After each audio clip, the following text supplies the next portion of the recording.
Stoners, welcome to another edition of Sticks and Stones. I am your host, Brent Elrod, coming to you from the cozy confines here on the patio at the No Shoes Bar and Grill, deep in the heart of the Republic of Texas. I have a wonderful show lined up for you today. I am pairing a Padron Series 1926, number 47, Robusto, with Tullibardine 12-year-old Highland single malt Scotch, a Scotch that I have not tried before.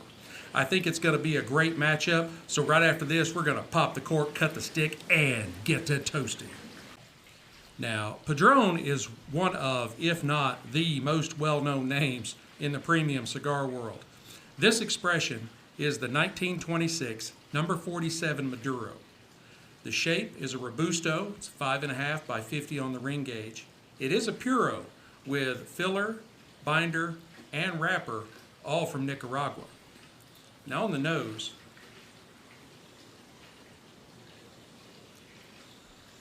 I get leather, something along the lines of hay or barnyard, a little bit of espresso with just a hint of sweetness. Let's go ahead and give this cigar a cut and test out the cold draw.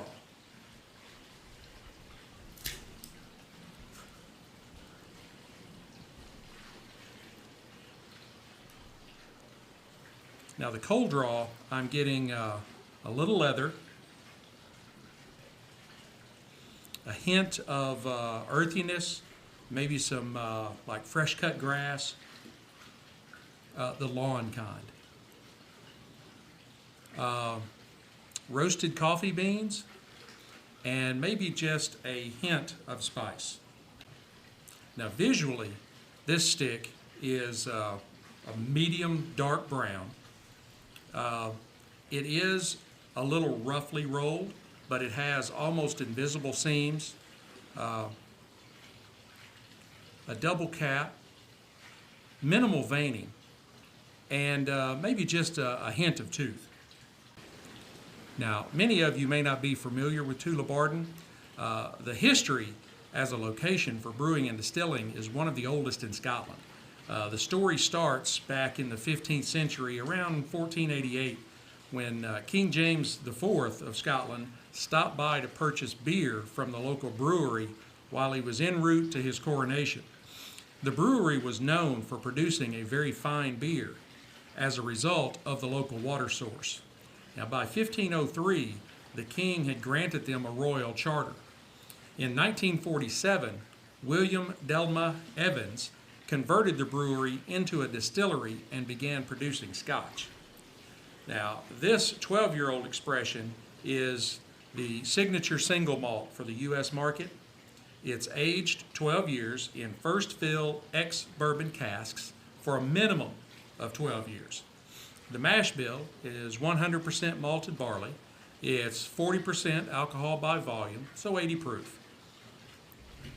Let's give it a pour and see what it smells and tastes like.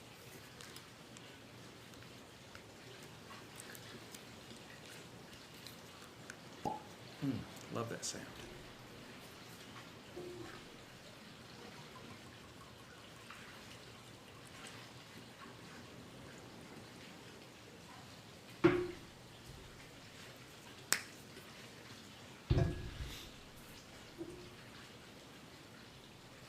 All right, now on the nose,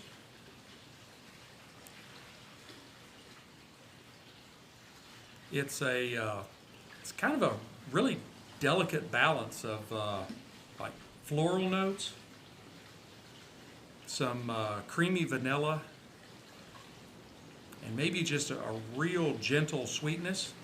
There is, to my nose, absolutely no alcohol in the nose at all.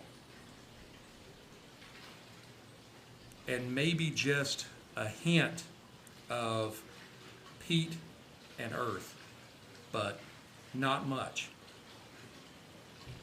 All right, on the palate.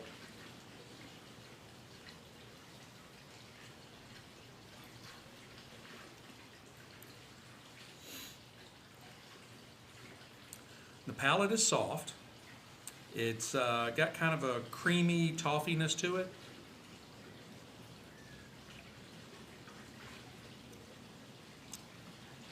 I pick up some like shortbread cookies, maybe just a hint of citrus and fruitiness.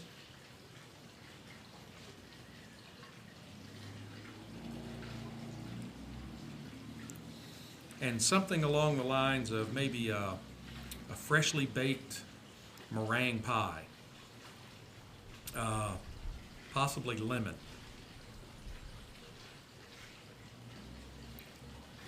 That is actually a pretty good Scotch, considering it's one I'd never heard of before. Now, visually, it is a very, very light golden color. It's hard to even come up with something that would be this light. Maybe a light beer or extra light. It's just a very delicate, lightly colored gold color. That's pretty good. Now let's go ahead and fire up our stick. See how these two go together. When you're lighting your stick, for those that may be a little bit new to cigars, make sure that you keep your torch lighter 2 to 3 inches away from the tip of the cigar so that you don't overheat it. You don't want to mess up the experience.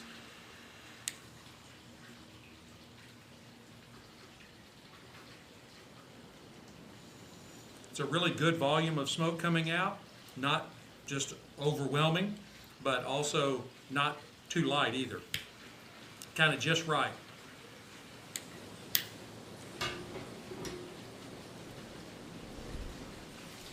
I'll apologize right now for any noise in the background. It is a little windy here on the patio at the No Shoes Bar and Grill.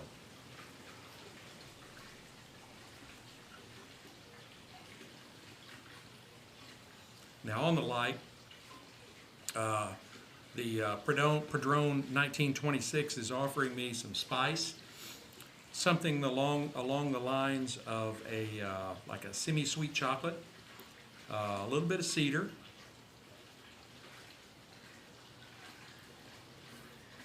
and some black pepper. Now let's give them a try together.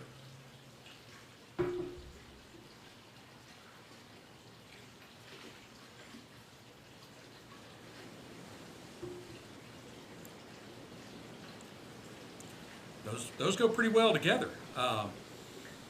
The toffee and the shortbread and the sweetness from the Scotch is blending really well with the chocolate and the cedar from the stick. This could turn out to be a really, really good pairing.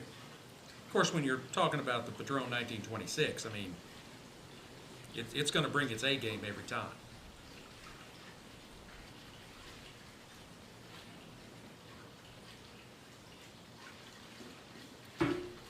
Oh yeah, those are really good together. All right, I'm going to go ahead and I'm going to burn this down to about the halfway mark, and then I will come back and give you an update.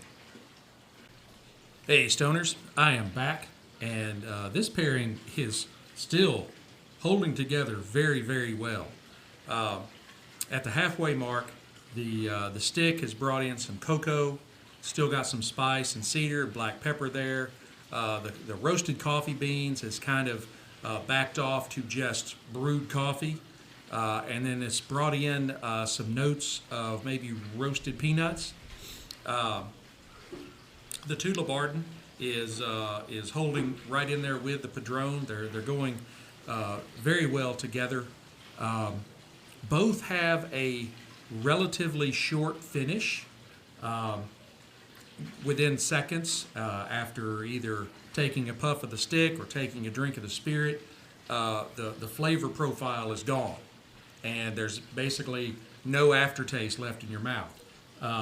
That's not a bad thing. I'm not complaining.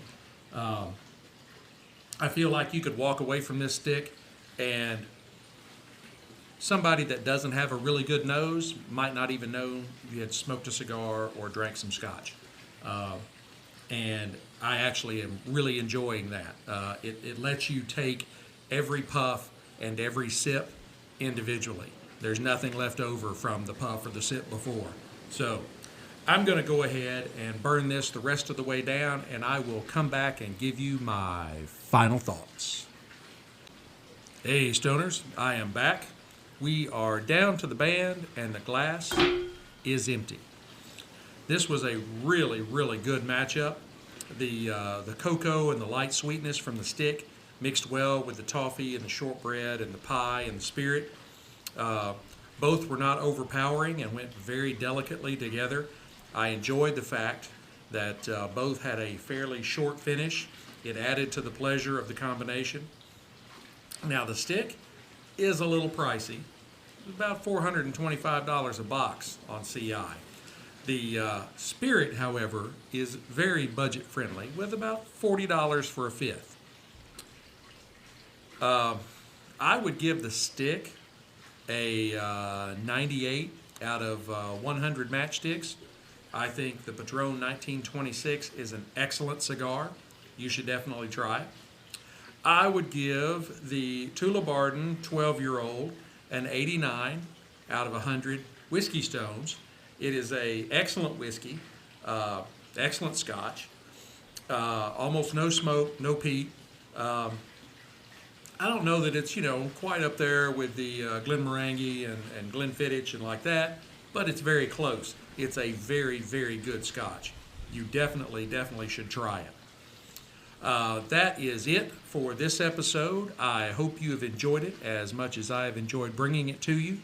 Be sure to hit like, subscribe, share, notify to keep up when I'm dropping new content. Leave me comments and let me know your thoughts. I love hearing from you guys. You can find me on Instagram, Spotify, Pandora, Amazon Music, Apple Podcasts, Google Podcasts, Stitcher, Facebook, Getter, Truth Social. I am pretty much everywhere. But until we get to be together again, keep your sticks dry and your stones cold, and have a great day.